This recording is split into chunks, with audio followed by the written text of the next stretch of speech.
Piano से touch करता है, वो एंड्रॉइड एक्टिवेट हो जाता है और वो कुछ वर्ड्स कहता है। फादर समझ जाते हैं कि ये तो एंशिएंट मिथ्रिक लैंग्वेज है, मगर दोबारा से वो डीएक्टिवेट हो जाती है। वहाँ मदर कैंपियन को ढूंढते हुए इस शेड में आ जाती है और जब मदर इस एंड्रॉइड को देखती है वो काफी गुस्सा हो जाती है। फादर मदर को समझाते हैं कि सब कुछ ठीक है मदर, ये एंड्रॉइड खतरनाक नहीं है और कैंपियन ने उसका नाम ग्रैंड मदर रखा था क्योंकि वो बहुत ही एंशिएंट थी। एक तरह से मदर की और ग्रैंड मदर की टेक्नोलॉजी सेम ही थी। फादर मदर को सारी बात समझाता है कि असल में उसने बस प्योर ब्लड ही डाला था और इसने खुद को रीजेनरेट किया। इसमें जो एबिलिटी है आज तक इंसानों ने भी ऐसा कुछ नहीं बनाया। कैंपियन और फादर को तो ये एक बड़ा रिवोल्यूशनरी स्टेप नजर आ रहा था कि वो इस टेक्नोलॉजी से क्या कुछ नहीं बना सकते और बहुत कुछ उगा भी सकते हैं, मगर मदर को कुछ ठीक नहीं लग रहा था। जब कैंपियन उसे टच करता है तो ग्रैंड मदर फिर से एक्टिवेट हो जाती है, वो गोल्ड में बदल जाती है जैसे मदर होती है, वो शाइन करने लगी। कैंपियन जब ये देखता है तो मदर को कहता है कि मैंने इसे देखा था, इसने मेरी जान बचाई थी, वो कोई सॉल नहीं था। खैर मदर अपनी नेक्रो आंखें लगा देती है और ग्रैंड मदर को डीएक्टिवेट कर देती है। खैर दोस्तों, यहाँ वो मिस्ट्री तो सॉल्व हो गई जहाँ कैंपियन और फादर को वो रोशनी वाला फिगर नजर आया था, वो असल में ग्रैंड मदर ही थी। मदर जब ग्रैंड मदर को डीएक्टिवेट कर देती है तो कैंपियन को वहाँ से भेज देती है और फादर को कहती है कि हम इस चीज पर भरोसा नहीं कर सकते जब तक हम इसे पूरी तरह समझ ना ले। अब ये लोग ग्रैंड मदर को टारंटुला में ले जाते हैं ताकि इसकी सही जानकारी निकाल सके, मगर जब फादर और मदर इस काम में लगे थे, सू मौका देकर प्रिजन में जाती है, वही मास्क पहनकर जो एक बार मदर ने पहना था, और मार्कस से बात करती है। सबसे पहले तो वो उससे माफी मांगती है कि मैंने तुम पर विश्वास नहीं किया, मैं अब सॉल पर बिलीव करती हूँ क्योंकि उसने मेरी मदद की, मैंने उसकी आवाज सुनी और तब जाके मैंने पॉल को बचाया। वहाँ पृथ्वी पर सॉल बस एक कहानी थी, मगर यहाँ इस ग्रह पर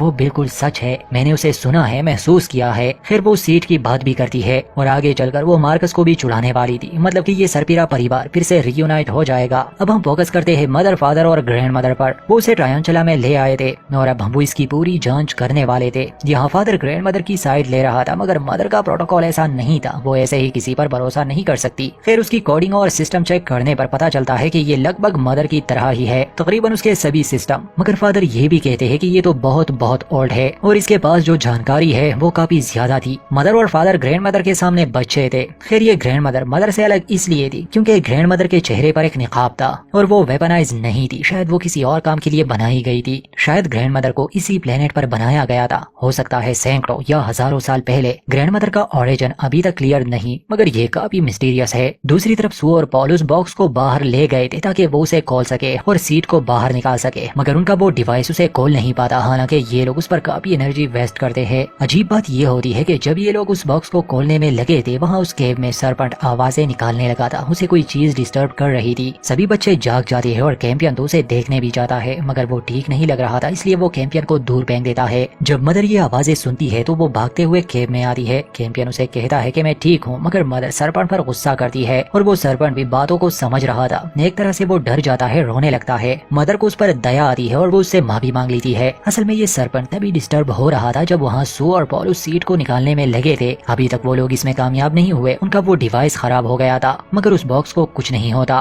खैर सू पॉल से कहती है कि हम दोबारा कोशिश करेंगे। कल ये लोग मार्कस को भी चुड़ाने वाले थे, असल में टेम्पेस्ट की डिलीवरी थी, तो सू मौका समझकर मार्कस को वहाँ से निकाल देगी क्योंकि मदर काफी बिजी रहेगी। ये रात गुजर गई। अगले दिन हम देखते हैं मदर सबसे पहले तो टेम्पेस्ट के पास आती है, उसे समझाती है कि कहीं भागने की कोशिश मत करना, हम है तुम्हारे पास, इस बेबी को दुनिया में आने दो। टेम्पेस्ट का यही जवाब होता है कि मैं कहाँ जाऊंगी, भागने की कोई जगह नहीं है। मदर एक डिवाइस उसके पास छोड़ देती है कि जैसे ही तुम्हें कुछ महसूस हो इसे एक्टिवेट कर देना, इसकी आवाज सिर्फ मैं ही सुन सकती हूँ, मैं जल्दी मदद के लिए पहुँच जाऊंगी। अब सीन शिफ्ट होता है फादर पर जो टारंटुला में था और ग्रैंड मदर के सिस्टम को चेक कर रहा था। इस बार ग्रैंड मदर इनकी भाषा बोल पा रही थी। सबसे पहले तो वो निकाब का पूछती है कि तुम्हारा निकाब कहाँ है। फादर जवाब देता है कि मेरे पास ऐसा कोई भी बॉडी पार्ट नहीं है, मतलब शुरू से नहीं है। फिर वो पूछती है कि इस प्लेनेट पर कितने इंसान हैं, तो फादर जवाब देते हैं कि 400 के करीब। इसके बाद ग्रैंड मदर पूछती है कि तुम मेरे पार्टनर हो ना, तो फादर हैरानी से जवाब देते हैं कि नहीं, मैं तुम्हारा पार्टनर नहीं हूँ, मैं तो मदर का पार्टनर हूँ जिसने तुम्हें डीएक्टिवेट किया था। ग्रैंड मदर कहती है कि तुम उस वेपन की बात कर रहे हो। इससे पहले के फादर उससे कुछ और पूछ पाता, फिर से ग्रैंड मदर ऑफलाइन हो जाती है। बाहर हमें बच्चे दिखाए जाते हैं जो टेम्पेस्ट का वेट कर रहे थे, वो बाहर नहीं आती तो हंटर अंदर जाता है और ये देखकर उसे अच्छा नहीं लगता क्योंकि टेम्पेस्ट वहाँ से भाग चुकी थी। मौके का फायदा उठाते हुए सू मार्कस को आजाद कर देती है। उसी सेल में मार्कस के साथ क्लेवर भी था। मार्कस उसे अपने साथ जाने का कहता है, मगर क्लेवर का जवाब होता है कि नहीं, मैं पृथ्वी वापस जाऊंगा। खैर जाते समय मार्कस क्लेवर को कहता है कि जब वो पेड़ उगेगा तुम उससे खा लेना और तुम्हारा माइंड हील हो जाएगा। इसके बाद ये लोग वहाँ से निकल जाते हैं। पॉल पहले ही भाग चुका था और बाद में ये दोनों भी टैंक में आ जाते हैं। अब ये फैमिली दोबारा से रीयूनाइट हो गई। इसके बाद हमें टेम्पेस्ट दिखाई जाती है जिसे लेबर पेन शुरू हो गया था, मगर अब वो समंदर के किनारे आ गई थी। थी वो काफी डिप्रेशन में थी, इसलिए वो यहाँ आई। शायद वो बेबी को देखना ही नहीं चाहती थी। खैर थोड़ी देर बाद वो बच्चे को जन्म देती है, मगर बेबी को देखकर टेम्पेस्ट का मन एकदम से बदल जाता है और वो उसे गले से लगाती है। थोड़ा ही टाइम गुजरा था कि समंदर से क्रिएचर निकलता है। वो टेम्पेस्ट को मारता नहीं मगर उससे बच्चे को छीन लेता है। ये क्रिएचर एसिडिक वाटर में रहता है, इसलिए चूने से टेम्पेस्ट के हाथ जल गए और बच्चे को वो क्रिएचर अपने चेस्ट में सेफ रख के चला जाता है। बेबी सही सलामत है क्योंकि इन क्रिएचर्स के पास खास एबिलिटी है। मगर अब ये टेम्पेस्ट के बच्चे को ले गया और टेम्पेस्ट काफी दुखी थी, बहुत रो रही थी। इतने में उसके दोस्त वहाँ पहुँच जाते हैं और उसे रेस्क्यू कर लेते हैं। मदर और फादर को जब इसके बारे में पता चलता है, मदर सू और पॉल का पूछती है। मार्कस भी अब भाग चुका था तो उसे शक होने लगा। सू के रूम में जाने पर उसे हॉलोस्फेयर से सारी जानकारी मिल जाती है कि अब सू भी एक बिलीवर बन गई है और उसी ने मार्कस की मदद की। अभी तक सू ही थी जिस पर मदर को भरोसा था, मगर इंसान बहुत जल्दी बदल जाते हैं और ये बात मदर को बिल्कुल अच्छी नहीं लगी। वो काफी गुस्से में आ जाती है। सबसे पहले तो वो लूशियस के पास जाती है क्योंकि अब वो अकेले ही रह रहा था और सू भी एक बिलीवर बन गई थी, तो मदर को लगा शायद वो यहाँ आई हो। मगर लूशियस उसे कहता है कि मुझे मार्कस से एक कार्ड मिला था और उसमें वार्निंग है। जब मदर उस कार्ड को स्कैन करती है तो मदर को द ट्री ऑफ नॉलेज का राज मालूम हो जाता है कि वो कैसे उगेगा। खैर इससे पहले कि मदर उन तक पहुंच पाती, हमें मार्कस, सू और पॉल दिखाए जाते हैं। तीनों काफी खुश लग रहे थे।